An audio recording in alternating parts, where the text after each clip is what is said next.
Sido ya, ini juga bisa dikatakan salah satu saham sejuta umat nih ya, Sido muncul ya. Yang dimana di sepanjang tahun 2025 ini harga sahamnya cenderung nggak kemana-mana nih. Nah kira-kira kenapa ini Mas? Ini apakah karena faktor fundamentalnya atau mungkin ada katalis negatif nih menurut Mas Rian? Kita nggak bisa ya langsung telan mentah-mentah, oh ada berita negatif nih, harga sahamnya turun, langsung kita ketakutan gitu. Harus kita analisa dulu apakah sentimen negatif ini berdampak signifikan terhadap fundamentalnya atau tidak. Gimana nih Mas untuk update kinerja Sido sendiri yang terbaru nih, posisi 9 bulan tahun 2025 ini. Dan ya ini disclaimer juga ya, kalau misalkan mau invest Sido dan pengen dapat passive income dari dividen itu sebenarnya juga cukup.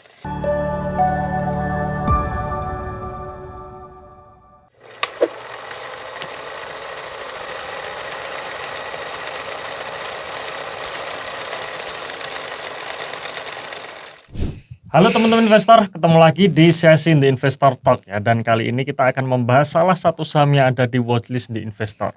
Nah, The Investor sendiri sudah mengeluarkan ebook watchlist, di mana ebook salah satu ebook kami ini bisa teman-teman download secara free ya. Dan di dalam ebook tersebut selain kita sharingkan mengenai insight tentang investasi jangka panjang, kita juga ada nih spill 3 saham yang menurut kami undervalue. Selain undervalue, punya potensi upside sampai 100% dan juga ada potensi dividen yield yang cukup menarik. Nah, apa saja 3 saham undervalue dari The Investor ada dalam ebook watchlist yang bisa teman-teman download secara free ya, secara gratis ya. Linknya ada dalam deskripsi di video ini atau dalam kolom komentar yang sudah kami pin. Nah, di The Investor Talk kali ini kita akan bahas salah satu sahamnya yaitu Sido. Dan kebetulan di sini saya ditemani oleh salah satu senior analis dari The Investor yaitu Mas Rian Yovika. Halo Mas Rian. Ya, halo Mas Ros. Ya, ketemu lagi nih Mas ya.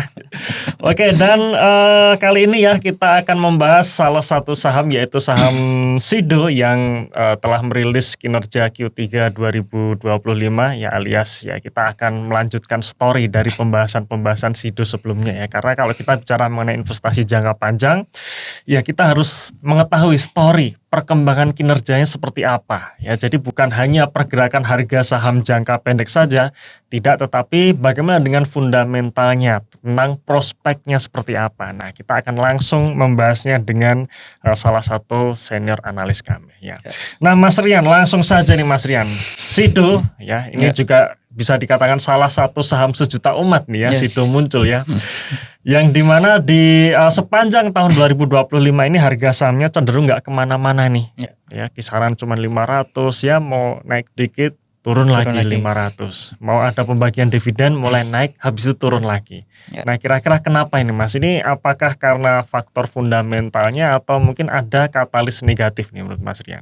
Oke, terkait dengan harga saham Sido ya Mas ya. Ini kalau kita lihat sepanjang tahun ini memang masih ada penurunan, itu sekitar 6%-an. Dan faktor apa gitu ya yang membuat harga sahamnya itu masih turun gitu ya. Bahkan ya kalau kita lihat ya masih di 500-an gitu ya. Padahal dari sisi kinerja sampai 9 bulan pertama tahun 2025 itu sebenarnya sudah ada kenaikan Mas Eros. Nah cuman dari sisi kinerjanya kalau laba ruginya itu memang bagus gitu ya. Ya dari pendapatan naik 4%, laba bersihnya naik 5% gitu secara YoY-nya, secara tahunannya. Nah cuman kalau kita lihat dari rinciannya gitu ya, pendapatan perusahaan itu kan ya ada 3 ya Mas Eros ya. Ada herbal, kemudian makanan minuman, sama farmasi. Nah kalau kita lihat itu sebenarnya dari sisi segmen herbal yang kontributor utama perusahaan, itu sebenarnya pendapatannya itu ada kenaikan, itu sekitar 4%. Tapi kalau kita lihat dari sisi margin laba atau dari sisi laba kotornya itu ada penurunan tipis gitu, yaitu memang di bawah 1%. Jadi menurut saya kenapa harga sahamnya Sido itu belum mau naik ya kemungkinan besar karena itu Mas Eros. Salah satunya karena itu, karena dia sebagai pendapatan terbesar gitu ya, kontributor terbesar dari herbal, tapi secara laba ternyata itu ada sedikit penurunan. Dan ini disebabkan karena perusahaan itu punya satu produk yaitu essential oils yang itu pendapatannya naik sampai 2 kali lipat, tapi secara margin itu lebih rendah dari produk yang lain. Jadi di situ pendapatannya naik, tapi secara laba kotor di segmen herbal itu ada penurunan tipis gitu. Nah, cuman kalau kita lihat untuk kedepannya itu sebenarnya masih ada potensi yang menarik gitu ya untuk segmen herbal ini. Nah, terus kita kembali lagi tadi ya, kenapa harga saham Sido masih di situ-situ aja atau bahkan turun sepanjang tahun ini. Nah, faktor utama menurut saya itu tetap atau berasal dari katalis negatif, Mas Eros ya. Ya karena laba secara keseluruhan kan sebenarnya tetap naik gitu ya, itu kan sebenarnya tetap bagus. Ya ada faktor yang sedikit turun itu kan ya menurut saya bisa diperbaiki ke depannya. Nah, kalau dari katalis negatif ya itu salah satunya dari daya beli masyarakat. Karena ya Sido ini kan masuk ke sektor consumer good dan itu pastinya sangat terkait dengan gimana daya beli masyarakat itu. Nah, kalau kita lihat sampai saat ini kan ya sebenarnya daya beli masih belum sekuat itu gitu ya. Ya kita bisa lihat mungkin di sekitaran jalan yang kita lewati atau sekitar rumah kita ya toko-toko itu kan banyak orang-orang yang ngerasa kalau penjualannya masih sepi. Nah, dari situ kan otomatis ya ada dampak gitu ya ke sektor consumer good atau ke sektor retail juga gitu.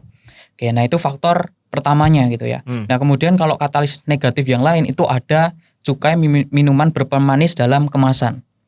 Nah, itu kan sebenarnya mau diterapin di tahun 2025 Mas Eros. Nah, Sido kan ada produk yang ready to drink ya, yang itu juga ada gulanya gitu. Nah, otomatis di situ akan kena cukai. Nah, cukai ini kan nanti bisa membebani laba bersihnya perusahaan karena perusahaan ya harus membayar cukainya itu. Nah, cuman dari manajemen itu sebenarnya bilang Mas Eros kalau kontribusi dari produk ready to drink ini yang kena cukai itu sangat kecil kontribusinya. Nah, cuman emang nggak dikasih tahu berapa persen, tapi manajemen itu bilangnya sangat kecil gitu. Nah, jadi menurut saya itu beberapa penyebab kenapa harga sahamnya Sido itu masih di situ-situ aja. Tapi secara fundamental, secara keseluruhan itu sangat bagus Mas Eros. Ya. Oke, jadi kan tadi Mas Rian mengatakan ada beberapa sentimen negatif ya, seperti daya beli masyarakat turun dan juga cukai minuman bermanis ya. Dan memang seringkali kita melihat saham ini biasanya memang market ini selalu memberikan reaksi duluan ya sebelum itu terjadi ke fundamentalnya gitu kan. Jadi kalau misalkan seperti katalah Sido ini dia kena nih cukai terus tiba-tiba harga sahamnya langsung turun gitu kan. Padahal belum tentu berpengaruh terhadap fundamentalnya gitu kan. Nah, ngomong mengenai fundamental ini pastinya kalau kita mencerna ya atau kita melakukan analisa, dalam kita melakukan analisa ini kan kita nggak bisa ya langsung telan mentah-mentah oh ada berita negatif nih harga sahamnya turun langsung kita ketakutan gitu. Harus kita analisa dulu apakah sentimen negatif ini berdampak signifikan terhadap fundamentalnya atau tidak gitu kan ya. Nah, untuk memahami fundamental suatu saham maka kita perlu mempelajari juga bisnisnya kan. Nah, tadi Mas Rian mengatakan Sido sendiri ada 3 segmen bisnis itu kan. Ya, bisa coba jelaskan Mas Rian kira-kira segmennya apa saja dan bagaimana itu terhadap kontribusi pendapatannya Mas Rian. Oke, kalau untuk kontributor terbesar itu ya berasal dari herbalnya itu ya Mas Eros ya. Herbal itu ya salah satu produknya ya mungkin teman-teman juga ketahui ya yaitu tolak angin gitu ya. Dan tolak angin ini kan kalau kita lihat ya mungkin sebelumnya agak mungkin secara penjualan mungkin agak slow gitu ya karena ya faktor musim hujan yang cukup jarang kemarin. Tapi kalau kita lihat saat ini kan udah hampir tiap hari hujan gitu Mas Eros ya. Bahkan dari saya sendiri pun juga beli gitu ya. Beli produknya gitu ya. Karena ya itu kan perusahaan juga ada produk tolak angin flu dan batuk gitu ya. Nah, saya juga beli keduanya gitu. Wow, Oke, nah terus kalau untuk yang herbal yang lain ya salah satunya dari essential oils itu Mas Eros yang punya margin laba lebih rendah gitu ya. Nah, cuman tetap ya herbal itu ya fokus utamanya tetap dari ya seperti tolak anginnya itu. Tolak angin kan juga banyak ya ada tolak angin flu, batuk, linu dan sebagainya. Nah, kemudian kalau untuk segmen makanan minuman yaitu contohnya itu ada Kuku Bima gitu. Nah, Kuku Bima ini juga sebenarnya cukup menarik ya karena dia juga diekspor dan itu secara kontribusi juga lumayan besar gitu ya. Oke, kemudian kalau untuk yang segmen farmasi ya ini terkait dengan obat-obatan Mas Eros. Cuman kalau segmen farmasi ini secara kontribusi nggak terlalu besar ya itu sekitar 3%-an aja. Mayoritas tetap dari segmen herbalnya tadi itu sekitar 59% dari pendapatannya perusahaan ya sekitar 59%. Jadi ya ini masih terkait dengan segmen herbal tadi, produk-produk herbal tadi. Jadi kalau misalkan di akhir tahun ini permintaannya produk Sido ya, itu tol angin masih bagus, yaitu berarti sampai akhir tahun kinerja perusahaan masih ada potensi untuk bisa bertumbuh. Ya. Gitu. Oke, jadi kalau kita bedah lagi seperti yang Mas Rian katakan tadi kan segmennya ada 3 ya, herbal itu 59% tadi ya. Sekitar 59%. 60% katakanlah, kemudian makanan dan minuman berarti sekitar 30-an persen kali ya. 30% sisanya tadi farmasi. Ya, sekitar 3% aja. 3%-an aja gitu kan. Nah, berarti kan kalau kita kaitkan nih dengan berita cukai misalkan. Cukai itu nanti kan terkena ke segmen makanan dan minuman gitu kan ya. Dan di mana segmen makanan dan minuman ini tidak semuanya produk ready to drink yang terkena cukai. Jadi memang betul manajemen mengatakan bahwa dampaknya kecil. Cuman karena berita itu tadi, ya masyarakat udah ketakutan ya, market sudah ketakutan, akhirnya menghukum harga sahamnya sampai akhirnya jadi bisa dikatakan malah justru jadi undervalue kan gitu kan ya. Turun. Nah jadi buat kita nih investor jangka panjang ya, kita bicara mengenai analisa fundamental. Nah, analisa fundamental pastinya harus kita punya mindset dulu yang benar, yaitu untuk investasi jangka panjang. Jadi bukan trading harian, bukan ya. Kemudian yang harus kita perhatikan kalau kita investasi jangka panjang adalah ya fundamentalnya tadi. Apakah sentimen-sentimen atau berita-berita negatif tadi berdampak langsung ke fundamentalnya atau tidak? Nah, kalau tidak berdampak ke fundamentalnya ya berarti hanya istilahnya koreksi sesaat gitu ya. Kesempatan untuk akumulasi sekali lagi kalau kita bicaranya jangka panjang gitu ya. Nah sekarang Mas Rian, kalau kita bicara mengenai fundamental kan maka kita sebagai investor jangka panjang itu yang kita harapkan adalah kinerjanya naik gitu kan ya, kinerjanya growth. Karena itulah kita selalu punya pegangan bahwa dalam jangka panjang pada akhirnya harga saham mengikuti kinerjanya gitu ya. Kinerjanya naik, harganya ikut naik, kinerjanya turun, harganya ikut turun gitu kan. Kinerja stabil, harganya turun, kesempatan kan gitu kira-kira kan. Nah sekarang gimana nih Mas untuk update kinerja Sido sendiri yang terbaru nih, posisi 9 bulan tahun 2025 ini? Oke, ya mungkin kita fokus di 9 bulannya dulu ya Mas Ros ya. Kalau 9 bulan itu dia sudah ada perbaikan ya Mas Ros. Ya pendapatan ada kenaikan 4%, laba bersihnya itu naik 5%, dan ini menurut saya udah bagus banget. Kenapa kok bagus banget? Karena di semester pertama itu kan kinerjanya turun ya, pendapatan laba bersihnya itu kan turun.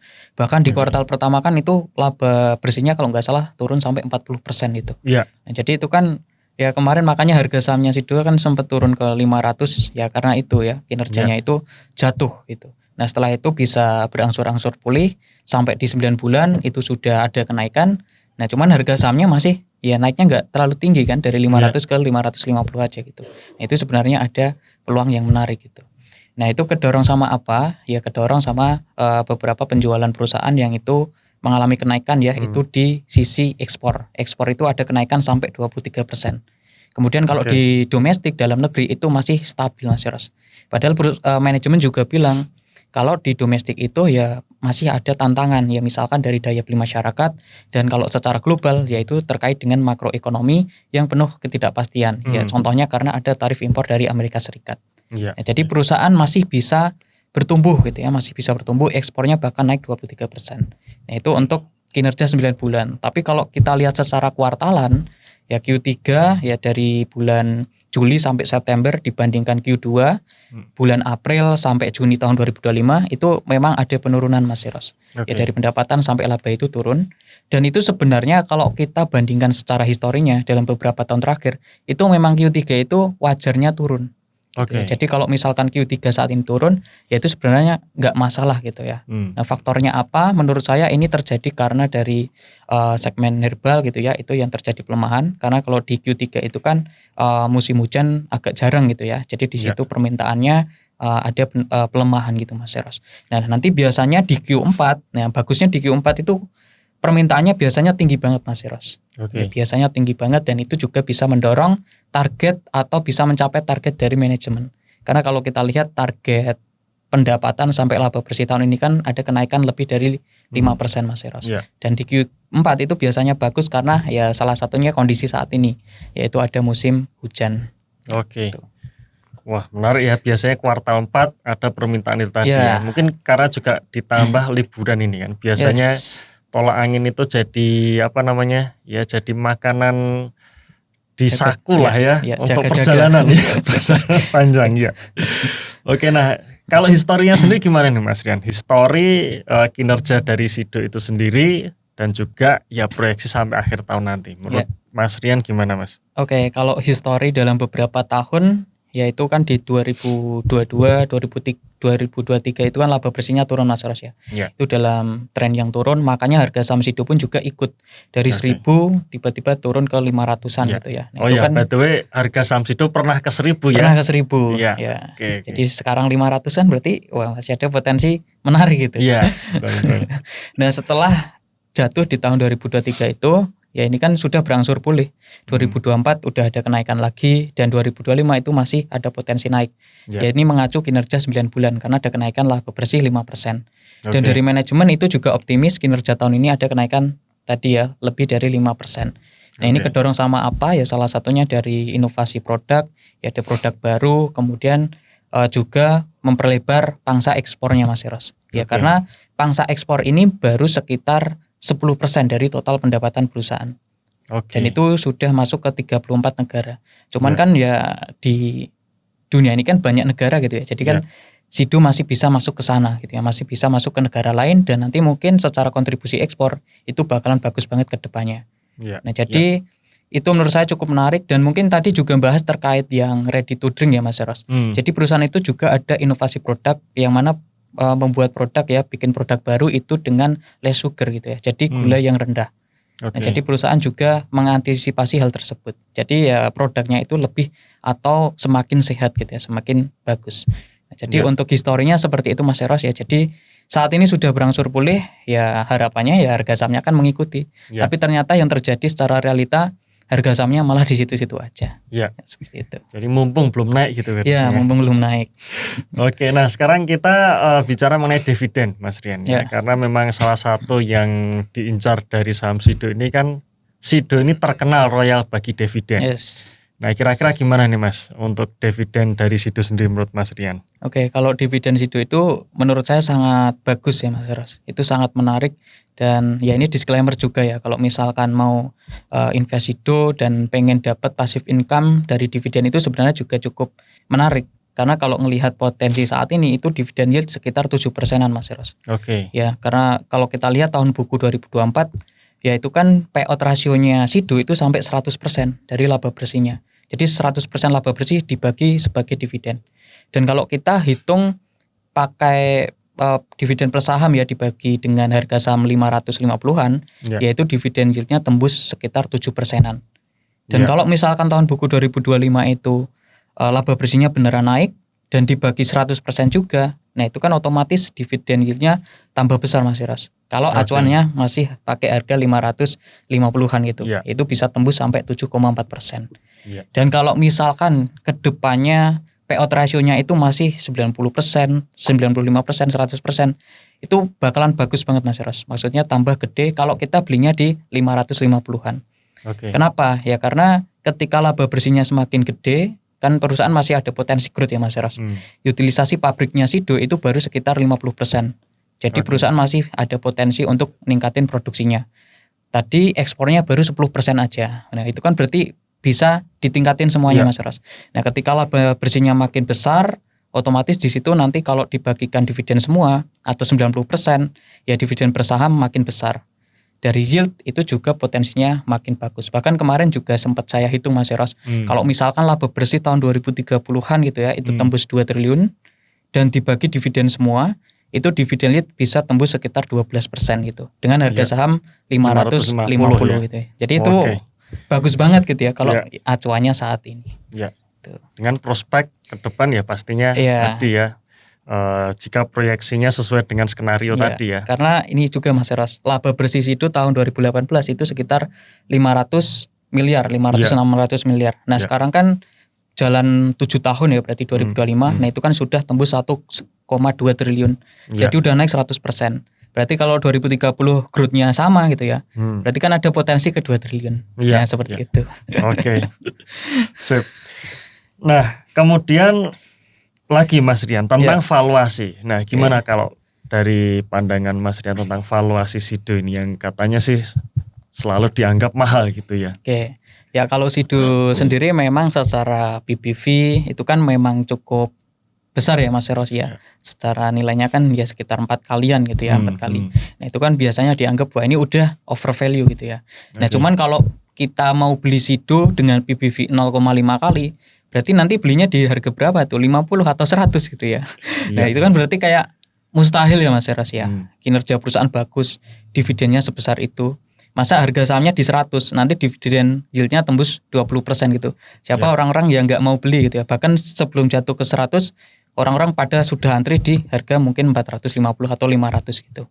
Oke, nah terus terkait dengan valuasi harga saham ini, ya ini kan bisa kita bandingkan secara histori ya Mas Eros ya. Histori Sido secara ROE kemudian juga PBV itu ROE-nya kan pernah tembus sekitar 30-an persen ya Mas Eros ya. Itu sekitar 30-an 6% tahun 2021 dan PBV saat itu di 7 kalian.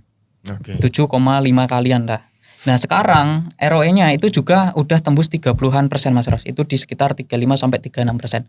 Jadi itu sudah mendekati ROE tahun 2021. Dari sisi PBV itu ya masih sekitar 4 kalian, 4 sampai 5 kali. Nah, jadi di situ kalau kita ngelihat ya masih ada potensi yang menarik gitu ya. Sampai ke PBV ya mungkin 7,5 atau 8 kali. Nah, jadi kalau kita ngelihat kondisi saat ini ya berarti Sido itu masih dalam kondisi yang under value dengan dividen yang sangat menarik ya dan punya potensi pertumbuhan bisnis yang bagus ke depannya. Nah, cuman ya ini disclaimer juga ya. Ya, kembali ke masing-masing nih Mas Dian ya. Semua keputusan ditanggung masing-masing. Ya. Ya. Terus terakhir nih Mas Rian, kira-kira ada nggak peluang saham Sido ini naik nih Mas Rian? Oke, untuk peluang ini menurut saya ya sangat terbuka lebar ya Mas Eros ya untuk naik. Bahkan kalau kita lihat saat ini kan perusahaan sebenarnya juga ada aksi korporasi itu buyback saham gitu ya. Ada buyback saham dan harga maksimalnya sekitar 700-an rupiah. Nah cuman kalau kita lihat realisasinya itu emang masih di 500-an Mas Eros. Ya karena harga sahamnya segitu, masa manajemen mau buyback di 700 gitu ya. Nah cuman harga maksimalnya di 700. Nah itu menurut saya juga jadi salah satu faktor atau hal positif gitu ya. Bahwa manajemen ini ngelihat ya harga saham saat ini tuh masih murah, masih under value dengan fundamental yang sebagus itu. Makanya manajemen melakukan buyback saham.